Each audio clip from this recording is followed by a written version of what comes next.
Bonjour à tous, merci de nous rejoindre sur 8 Mont-Blanc. Nous sommes ensemble pour une nouvelle semaine d'actualité en Savoie-Mont-Blanc et voici tout de suite les titres de ce lundi 21 septembre. L'habitat et la politique enfance-famille étaient au cœur des débats ce lundi en Haute-Savoie. Le conseil départemental s'est réuni en séance publique pour discuter des grands axes de sa politique pour les prochaines années. Emmanuel Jaude a assisté à la réunion. Et puis nouvelle formation ou encore nouveaux produits, l'ENILV, l'École nationale des industries du lait et des viandes, innove tout en perpétuant les traditionnelles recettes de nos régions. Ce week-end, quelques curieux, on peut découvrir les coulisses de l'établissement. Le conseil départemental de Haute-Savoie s'est réuni en séance publique ce lundi. L'action sociale était au centre de cette matinée. En effet, lors de cette session, 2 schémas définissant les grandes orientations de la politique départementale pour les prochaines années ont été votés. Les explications avec Emmanuel Jaude. Malgré le contexte sanitaire, les élus du conseil départemental de Haute-Savoie pensent à l'avenir. En effet, ce lundi matin, 2 schémas départementaux ont été approuvés, à commencer par le plan du futur de l'habitat pour la prochaine décennie. Il nous a paru important de revoir notre copie et de faire d'autres propositions, alors que, comme l'a dit le président, ce n'est pas notre compétence obligatoire. On est dans un champ volontaire, mais si nous ne le faisons pas, alors que c'est la vie de nos concitoyens qui est en jeu par ce biais de logement, ça continuerait à être catastrophique. On n'est déjà pas très bien aujourd'hui et on sera encore plus mal demain. Le virus n'a rien arrangé, au contraire. Donc il y a un effort de l'ensemble des collectivités à faire et le département n'a pas voulu être absent de ce grand rendez-vous. L'enfance et la famille ont également été au centre des débats lors de cette séance publique. Là encore pour définir les grandes orientations qui définiront la politique du département jusqu'en 2024. Je suis très heureux et très fier en même temps de publier ces 2 schémas départementaux parce qu'ils confirment l'attachement du département à l'une de ses compétences très fortes. Nous n'en parlons peut-être pas suffisamment. L'aide sociale à l'enfance, c'est ceux qui sont très fragiles, démunis. Eh bien, nous allons poursuivre les efforts, nous rapprocher encore plus des familles, des services, trouver l'environnement qui va bien pour donner à ces enfants qui sont nés parfois sous une mauvaise étoile les meilleures conditions d'espérer et de réussir. Enfin, 2 millions d'euros ont été accordés à l'amélioration de l'offre ferroviaire entre Bellegarde et Le Fayet et dont le département finance un tiers du projet. La cérémonie des piolets d'or a eu lieu ce week-end à Ladek en Pologne et pour la première fois, le piolet d'or carrière a été remis à une femme. La Française Catherine Destivelle s'est vue décerner la prestigieuse récompense pour l'ensemble de ses exploits. Elle s'est d'abord illustrée en escalade comme vous le voyez sur ces images avant de devenir une pionnière de l'alpinisme et des ascensions en solo.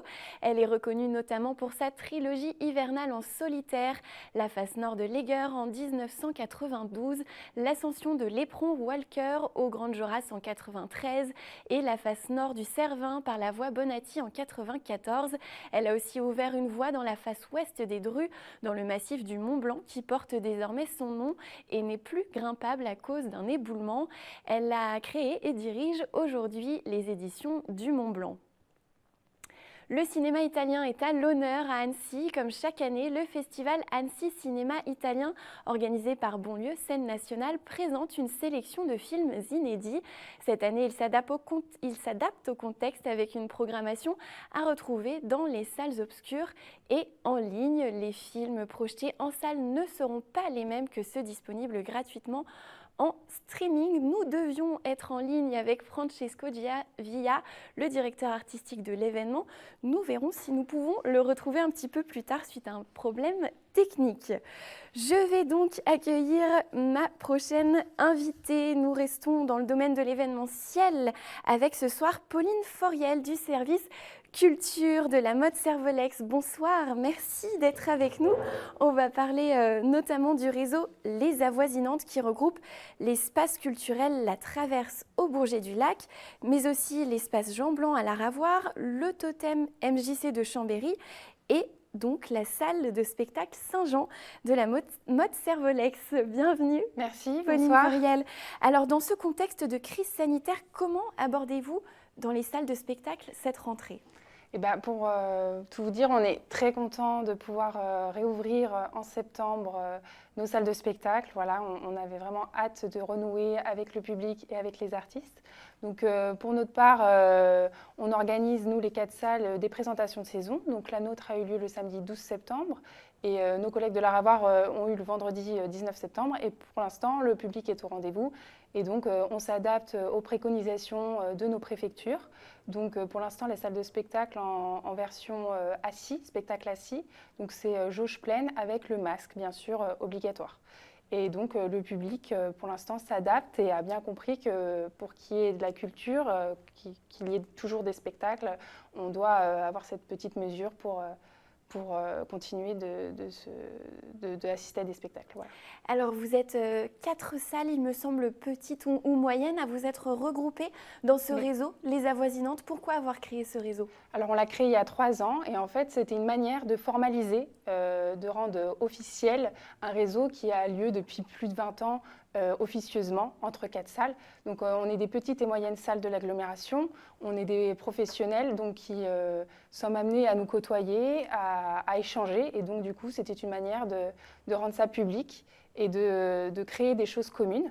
Donc, entre autres, de créer un événement commun, qu'on va parler donc, du week-end de la décompression, mais aussi d'harmoniser nos calendriers pour permettre au public de ne pas avoir des spectacles en même temps sur le bassin chambérien et de pouvoir faire circuler sur l'agglomération, d'aller d'une salle à l'autre et d'avoir plein de propositions de spectacles qui sont complémentaires du coup. Alors justement, vous l'avez évoqué, les 19, 20, 21 et 22 novembre 2020, si tout va bien, on touche du bois, vous organisez le week-end de la décompression. Voilà. C'est un titre qui fait plutôt envie. En quoi ça consiste ce week-end ? Ça s'adapte du coup plutôt à la situation actuelle. C'est la 2e édition. Et en fait, on s'était dit, on voulait faire un événement commun avec comme idée de faire rire, de se détendre, de prendre de la hauteur, du recul, de décompresser. Voilà, et on a choisi le mois de novembre parce que le mois de novembre, c'est un mois plutôt dit difficile, que serait-ce avec le temps. Voilà. Donc on s'est axé sur le mois de novembre et donc on propose 4 rendez-vous dans nos 4 salles pour permettre à notre public de circuler sur le bassin.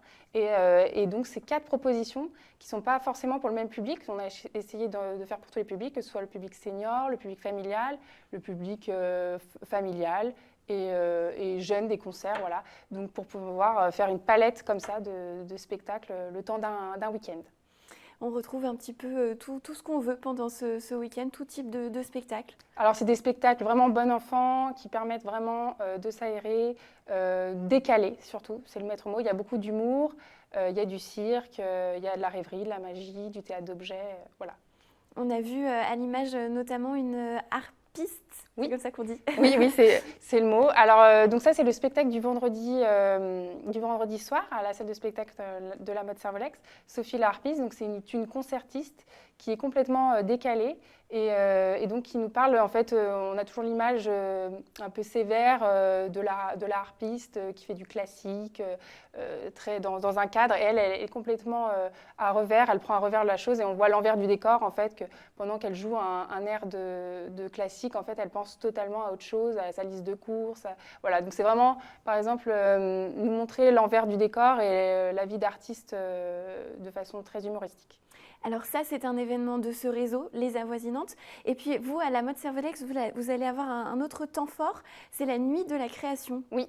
Alors, la Nuit de la Création, c'est la 13e édition. Et en fait, à la Motte Servolex, on a la chance d'avoir une salle de spectacle, mais aussi une salle d'art contemporain. Et cet événement, ça fait la passerelle entre le spectacle vivant et l'art contemporain. Et le but, c'était de le rendre plus accessible, justement, cet art contemporain. Donc là, il va dans la rue. Voilà, donc ce sont à peu près 15 propositions artistiques qui sont en entrée libre dans tout le centre-ville de la Motte Servolex. Et donc, qui permettent aux gens d'assister à un parcours d'œuvres interactives et ludiques dans la ville. Donc il y a un concert, des déambulations, des œuvres numériques. Il y a beaucoup de numérique parce que du coup la salle de spectacle est orientée vers les arts numériques et les cultures urbaines. Est-ce que vous avez dû adapter ces événements au contexte particulier ? Oui, alors là, comme c'est en centre-ville, En air libre, enfin, on ne peut pas forcément contrôler l'afflux de public. Donc, du coup, en concertation avec la préfecture, nous avons organisé des sens de circulation. Nous avons étalé la manifestation dans toute la ville pour permettre aux gens de circuler plus librement. Il y aura bien sûr pour certains spectacles qui seront en intérieur des jauges limitées avec un accès limité. Et il y aura du gel partout dans la ville et le port du masque sera obligatoire. Est-ce que pour le reste de la saison, on retrouve une programmation à peu près normale, complète ? Oui, alors nous, on part vraiment sur le principe que pour l'instant, on est très optimiste que les spectacles vont avoir lieu. Donc du coup, on a tous nos reports de la saison précédente, donc ce qui nous permet d'avoir là une saison un peu plus dense. Des résidences qui se greffent d'artistes aussi, qui n'ont pas pu avoir lieu la saison dernière. Donc du coup, les artistes comme le public sont impatients d'assister à des spectacles. Justement, vous qui êtes en contact avec ces artistes, dans quel état d'esprit sont-ils ? D'après ce que vous avez pu voir, est-ce qu'ils sont contents ? Est-ce qu'ils sont aussi peut-être inquiets pour la suite ? Alors ils sont inquiets, bien sûr, on ne va pas se le cacher, parce que donc, du coup, ils ont beaucoup de spectacles qui ont été annulés, certains donc reportés, mais du coup, ce qui veut dire que les spectacles reportés, ils ne seront pas programmés sur d'autres spectacles ailleurs, parce que tout le monde a donc des reports. Et donc la situation est un peu incertaine pour eux, et ils n'ont pas pu forcément faire de nouvelles créations, avoir des résidences, pouvoir répéter, jouer. Ils n'ont pas pu montrer non plus aux professionnels, puisque les festivals ont été annulés, leurs créations. Donc c'est vrai qu'il y a un petit flou pour l'instant pour les artistes. Mais après, ils sont très contents, bien sûr, de renouer avec le public. Est-ce qu'il y a des grands projets au sein de ce réseau Les Avoisinantes pour cette année et puis les années à venir ? Et en plus de notre week-end commun, enfin notre week-end de la décompression, le but c'est aussi de permettre aux compagnies locales et régionales de pouvoir tourner au sein de nos 4 salles et de trouver des apports, enfin une mutualisation. Dans une salle, peut-être avoir un régisseur son, dans une autre, un régisseur lumière, voilà, de faire vraiment un parcours de résidence pour une ou plusieurs compagnies. Voilà. Et puis le but, c'est aussi d'augmenter notre visibilité et de réfléchir à comment faire circuler le public. Merci beaucoup, Pauline Forial, d'être venue nous voir. On vous souhaite une belle saison à la mode Servolex. On va changer totalement de registre pour nous intéresser à l'ENILV, l'École nationale des industries du lait et de la viande de La Roche-sur-Foron.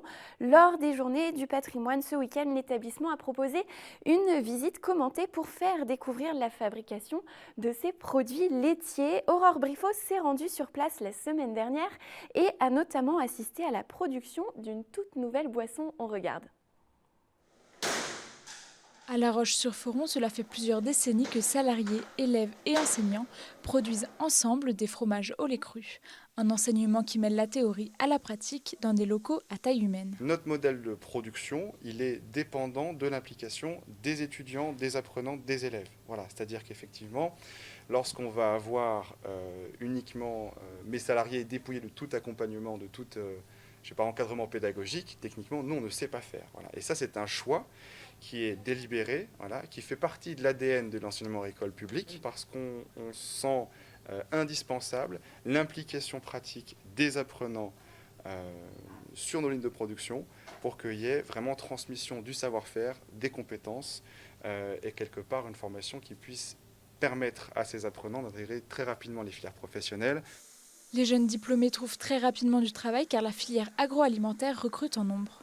En plus des fromages et de la fabrication de beurre, l'école mise sur l'innovation. L'élixir de la fruitière est une nouvelle boisson qui est produite une fois par mois. L'idée était de transformer une boisson à partir de beurre. Et donc les enseignants, les étudiants ont réfléchi à la fois sur quel produit serait opportun de réaliser, qu'est-ce que pouvait attendre le consommateur sur un produit. Et puis l'idée d'un yaourt, c'était un peu trop classique. Et on a souhaité aller plus sur quelque chose, une boisson, on va dire, à partir de ce produit. La boisson est pour le moment en vente directe au magasin de l'ENILV, en attendant d'être commercialisée chez d'autres partenaires. Le mélange entre tradition et nouveauté est un souhait de la direction. on s'appuie sur les bases de la tradition parce que voilà, il y a nos anciens avaient des savoir-faire et des gestes professionnels dont il faut tenir compte, mais il y a aussi des nouvelles recherches, il y a des nouvelles découvertes et puis il y a des adaptations à nos modes de vie actuels. Donc voilà, c'est pour ça que c'est important de faire les deux. Et une école, je pense, se doit d'être le passage entre les deux. Ce sont entre 500 et 700 apprenants qui sont formés chaque année. Et Francesco Giavia nous a rejoint. Il est le directeur artistique d'Annecy Cinéma Italien, le festival qui a lieu chaque année en ce mois de septembre. Il débute ce soir. Bonsoir, merci d'être avec nous. Bonsoir. Alors l'ouverture, je l'ai dit, c'est ce soir. Est-ce que tout est prêt? Quel est le programme de cette soirée d'ouverture? C'est presque prêt. Ça va être une soirée d'ouverture un peu spéciale, vu les conditions dans lesquelles on se trouve. Et le festival a une formule inédite avec une proposition de films dans les salles, donc notamment le film de ce soir, le film d'ouverture, Volevo nascondere, mais je voulais me cacher, dans la salle du cinéma Nemours, ici sur Annecy, et puis dans les autres salles partenaires pendant toute la semaine.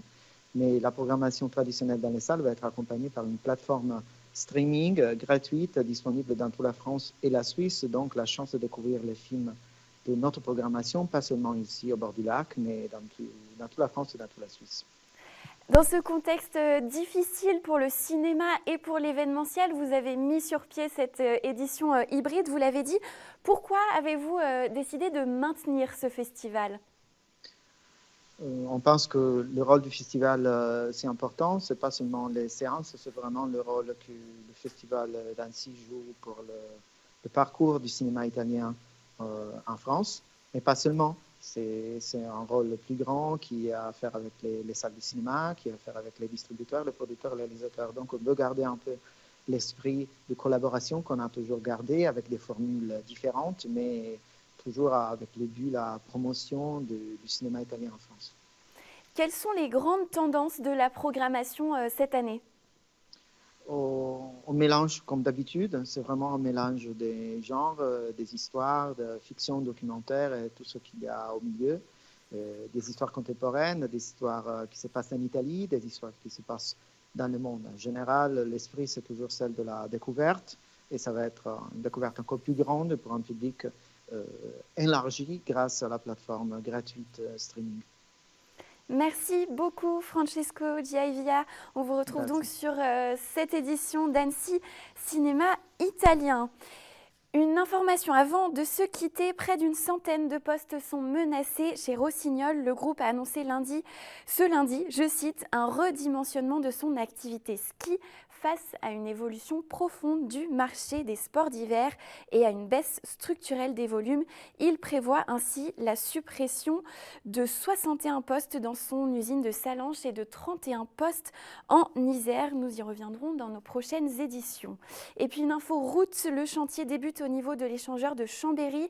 Le réaménagement prévu par AREA doit améliorer la fluidité et la sécurité dans le secteur. Des travaux sont ainsi nécessaires sur la voie rapide urbaine. Attention, 2 fermetures nocturnes sont prévues. C'est lundi 21 et mardi 22 septembre. La N201 sera donc coupée entre le diffuseur 14, la mode Cervolex, et le diffuseur 12, Villarcher, dans le sens Grenoble-Aix-les-Bains, de 21h à 6h du matin. Toutes les infos sont à retrouver sur le site a43.aprr.com. C'est la fin de ce journal. Merci pour votre fidélité à l'information sur 8 Mont-Blanc. Merci à toute l'équipe de la rédaction et en régie. Restez avec nous. Dans quelques instants, vous retrouvez un nouveau numéro de Panorama. Cette semaine, Sébastien Germain est à l'École supérieure d'art d'Annecy et pour ce premier épisode, il reçoit notamment le directeur de l'école. Je vous souhaite une excellente soirée sur 8 Mont-Blanc. À demain.